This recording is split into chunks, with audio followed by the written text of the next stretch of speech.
Мас абалында кармалган ишкана кызматкери. Мыйзамга баш ийгиси келбеген айдоочулар. Наркология кызматынын таң калтырган анализдери. Эми күтүп туруп дагы любойун көрөсүңөр, бирде таза кино көрөсүңөр. Мунун баары бүгүнкү чыгарылышта.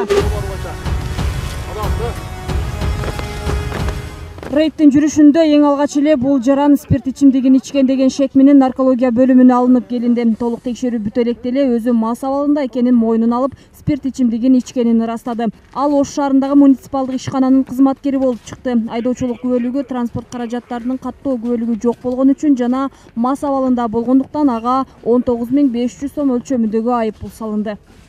Айылда шаардагы.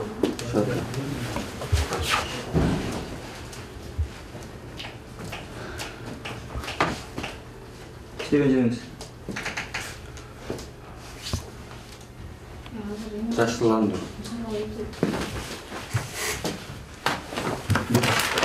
Мен өзүм аштым. Томошо. Кандай ичинде иштейт? 10 тонна. Шаардагы Бекмамат Осмонов көчөсүндөгү унаада дал ушундай текшерүү үчүн токтотулган. Анын айдоочусу милиция кызматкерлерине баш ийбей жатты. Анда өзүнө жана унаасына тиешелүү документацияларын көрсөтпөстөн унааны кулпулап алган. Бир канча убакыт туруп телефон чалуу аткарып, баш ийбестиктин амалын издеп жатты. Акыры наркология бөлүмүнө жеткирилди. Кызматкерлерге баш ийбей текшерүүгө араң көнгөн жаранды ал жердеги дарыгер бозо эле ичкен экен деп дароо актап үлгүрдү. Айтор бул анализдин жыйынтыгы таң калыштуу болсо, бир алдын күлкүлүү жагдайга кептеди.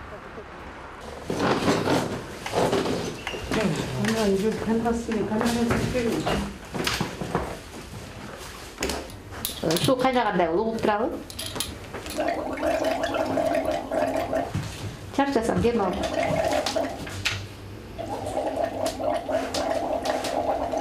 Анан бул кыз бозо ичип алдым эле деп байтан бери мен камерага түшкүм келбейт деп качып жүрөт, өзүңөр да көрдүңөр. Азыр сурасам бозо ичтим эле дейт. Анан мына 2 минутадан ашып мына 5 минутта болуп атат.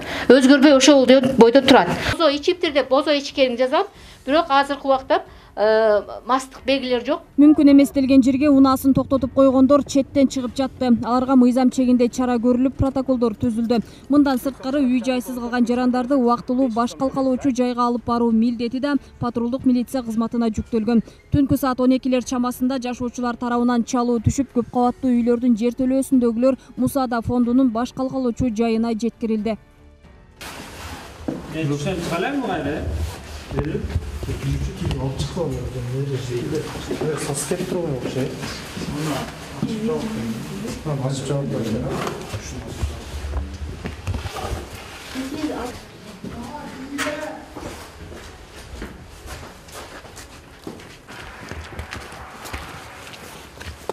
Мындай текшерүүлөр коомдогу абалдын тынчтыгын сактоо менен бирге коомдук коопсуздуктун, үй жайсыз калгандардын өлүмүнүн алдын алуу максатында жүрөт. Ар бир жаран мыйзамга баш ийип, аны сыйлай билүү керек. Рейдтин жүрүшүндө маалым болгондой 6 сааттын ичинде эле 100дөн ашуун чалуулар келип түштү. Алардын көпчүлүгү жогоруда көрсөтүлгөндөй мас абалында унаа башкарып, баш ийбегендер түзөт.